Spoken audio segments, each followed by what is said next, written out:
Hello po sa inyong lahat mga ka-crypto. Ako po si Pinoy Crypto Trader at sa video na ito ay atin pong pag-uusapan ang tungkol dito kay Shiba Inu.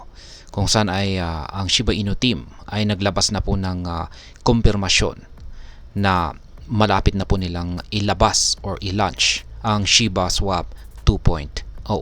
At ayan po ang siyang ating pag-uusapan sa video na ito. Pero bago po tayo magpatuloy ay nais ko lamang po munang bigyang linaw ang aking disclaimer kung saan ang nilalaman po ng video na ito ay hindi po ito isang financial advice. For education and information purposes lamang po ang layunin nito.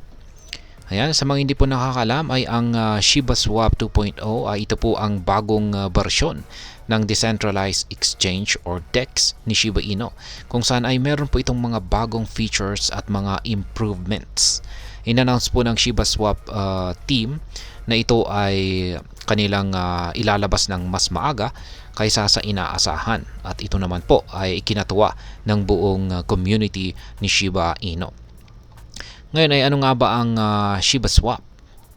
Ang Shiba Swap, gaya po ng aking sinabi kanina, ay isa po itong decentralized exchange kung saan ay ginawa po ng Shiba Inu team noong mga July 2021. Dito ay pwede po tayo mag-trade, mag-stake, mag-swap ng mga assets at ang mga users nito. Kaya wala rin po itong pagkakaiba sa mga crypto exchanges na centralized. Decentralized lamang po ito. Ibig sabihin ay walang nagmamanage. Yan lang naman po yung kaibahan dito.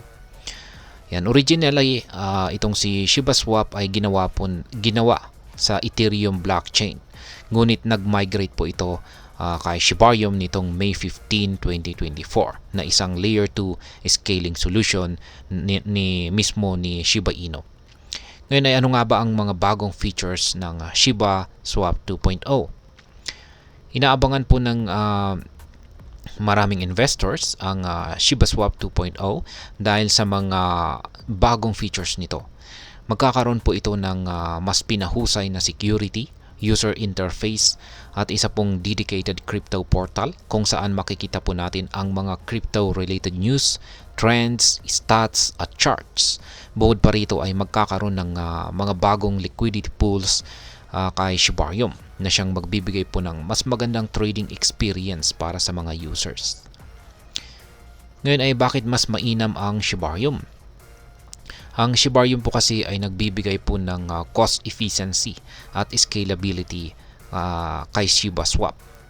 Kaya ibig sabihin ay mas mababa po ang transaction fees at mas mabilis din ang mga transactions kumpara po nung ito ay gumagamit pa ng Ethereum network. Ang Ethereum sa kabilang banda ay nagbibigay naman po ng enhanced security at robustness. Kaya ang kombinasyon po ng dalawa ay nagbibigay ng pinakamahusay na serbisyo para sa mga users.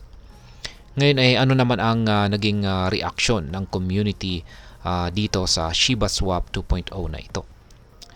Ang announcement po ng Shiba Swap team tungkol sa nalalapit na launching ng Shiba Swap 2.0 ay nagdala ng excitement sa buong community ni Shiba Inu. Marami po ang nagtitiwala na ang bagong bersyon na ito ay magdadala ng mas magandang karanasan or user experience sa mga users. Gayunpaman ay inaabangan pa rin ng karamihan kung kailan eksaktong mailalabas ang Shiba Swap 2.0. Ngayon ay ano naman ang kasaysayan ng Shiba Swap?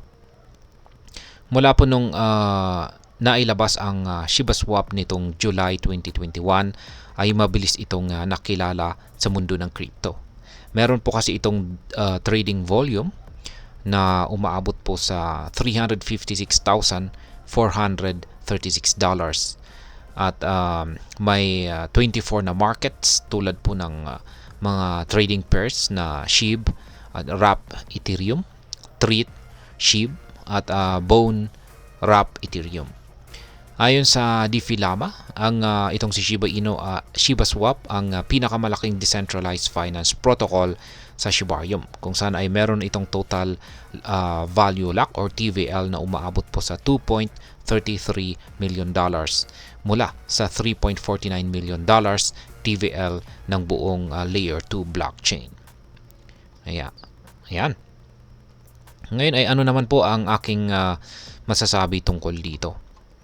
Ang launching po ng Shiba Swap 2.0 ay masasabi kong isang napakalagang hakbang para kay Shiba Inu at sa mga investors nito. Ang mga bagong features at improvements na ito ay hindi lang po magpapahusay sa user experience kundi magdadala rin ng mas maraming opportunities para sa community. Si Shiba Inu ay patuloy po na nagpapakita ng kanyang kakayahan na mag-innovate at magbigay ng halaga sa kanyang mga users. Kaya't hindi po nakakagulat na mataas ang excitement at expectations sa nalalapit na launching ng Shiba Swap 2.0. At ayan, hanggang dito na lamang po tayo sa video na ito mga ka-crypto. Sana po ay inyong nagustuhan ang aking paliwanag sa video na ito. Kung inyo po itong nagustuhan, pakiclick lamang po ang like button nito. Para naman po sa mga bago lamang dito, kayo po ay aking inaanyayahan para mag-subscribe. Pakiclick na rin po ang bell icon nito dahil ito po ang siya magsisilbing notification nito sa mga bago kong videos na akin pong ina-upload sa aking YouTube channel na ito. Marami pong salamat sa panonood, ingat po tayo lagi at God bless po sa ating lahat.